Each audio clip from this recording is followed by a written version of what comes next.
ఎన్టీఆర్ జిల్లా నందిగామకు చెందిన మహిళ గల్ఫ్ ఏజెంట్ చేతిలో మోసపోయింది. ఏటూరు గ్రామానికి చెందిన దేవి వివాహిత మహిళ కువైట్లో పనిచేయాలని చెప్పి ఏజెంట్ మస్కట్ తరలించాడని తెలిపింది. అక్కడ 2 నెలలు ఒక ఆఫీసులో ఉద్యోగం చేశానని, తర్వాత ఒక బడా వ్యాపారి ఇంట్లో వెట్టి చాకరీ చేస్తున్నాడని ఆవేదన వ్యక్తం చేసింది. పని భారం ఎక్కువై తరచూ అనారోగ్యానికి గురవుతున్న ఇంటి యజమాని గొడ్డు చాకరీ చేస్తున్నాడని సెల్ఫీ వీడియోలో వాపోయింది. తన కష్టాల గురించి ఏజెంట్కు చెప్పినా తానేమీ చేయలేనని చేతులెత్తేశాడని బాధితురాలు గొల్లుమంటోంది. తిరిగి ఇండియాకి రావాలంటే 4 లక్షల రూపాయలు ఇవ్వాలని ఏజెంట్ డిమాండ్ చేస్తున్నాడని సెల్ఫీ వీడియో ద్వారా చెప్పింది. తనని వెనక్కి రప్పించాలని దేవి విజ్ఞప్తి చేసింది. నా పేరు దేవి అండి. మాది ఏటూరు చంద్రలపాడు మండలం.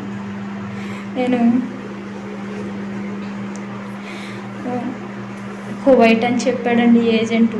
నేను జంగారెడ్డిగూడెంలో ఉండేదాన్ని. కువైట్ అని చెప్పాడండి ఏజెంటు. నేను ఇలాగ బయటికి వెళ్ళాలి, పని చేసుకోవాలి, నాకు ఒక పిల్లోడు ఉన్నాడు అని చెప్పి ఇలాగ చెప్పి మాట్లాడానండి. మాట్లాడితే కువైట్ పంపిస్తాను, పని చేసుకుంది కానీ అన్నాడండి. సరేనని చెప్పి నేను ఓకే అన్నానండి. 2-3 ఉంటారు, ఒక ఇంట్లోనే 10 మనుషులు చేసుకోవచ్చు అన్నాడండి. సరేనన్నానండి. తీరా వచ్చేసరికి హెల్త్ టెస్టుల దగ్గర కూడా కువైట్ అనే చెప్పాడండి. తీరా ఫ్లైట్ దగ్గరకు వచ్చేసరికి మస్కట్ టికెట్ చేతిలో పెట్టాడండి. సరే ఏదైతే ఏమైందిలే అని చెప్పి పని చేసుకోవటానికే కదా అని చెప్పి నేను వచ్చానండి. Carter Road, Mount Road, French Quarters, MG Road, HSR, Fountain House, Park Street, Barakamba.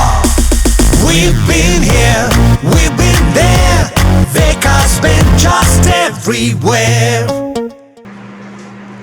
తీరా మస్కట్ వచ్చేసరికి ఆఫీస్లో 4 రోజులు ఉంచారండి. బోర్డులు ఎంతమంది ఉన్నారండి. ఆఫీస్లో 4 రోజులు ఉంచారు. 4 రోజులు ఉన్న తర్వాత వేరే ఇంట్లో పెట్టారండి. ఇప్పుడు ఈ ఇంటికి వచ్చిన తర్వాత ఇది చాలా పెద్ద ఇల్లు అండి. చాలామంది జనం ఉంటారు. నేను చేయలేకపోతున్నాను పని, నాకు ఒంట్లో బాగుంటలేదు. ఈ వాతావరణానికి పనికి నాకు బాగుంటలేదు.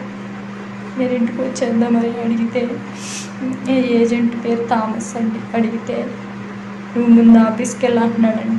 నేను ఆఫీస్కి వెళ్ళటానికి ఆఫీస్ మేడంకి ఫోన్ చేసి అడిగితే ఆఫీస్ మేడం ఏమో నువ్వు చేతిలో డబ్బులు పెట్టుకొని ఏజెంట్తో మాట్లాడుకుని ఆఫీస్కి రా అంటుందండి. ఈరోజు తీరా వచ్చేసరికి మా అమ్మ బాబా వాళ్ళతో మాట్లాడిన తర్వాత 3 లక్షలు కట్టాలంటుందండి. ఆ 3 లక్షలు ఉంటే నేను ఎందుకు వస్తానండి. నాకు నేను వచ్చానండి.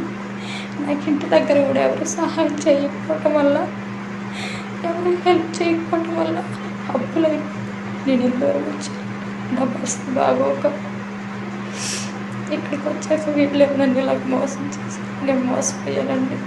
నాకు ఎవరైనా సహాయం చేయండి.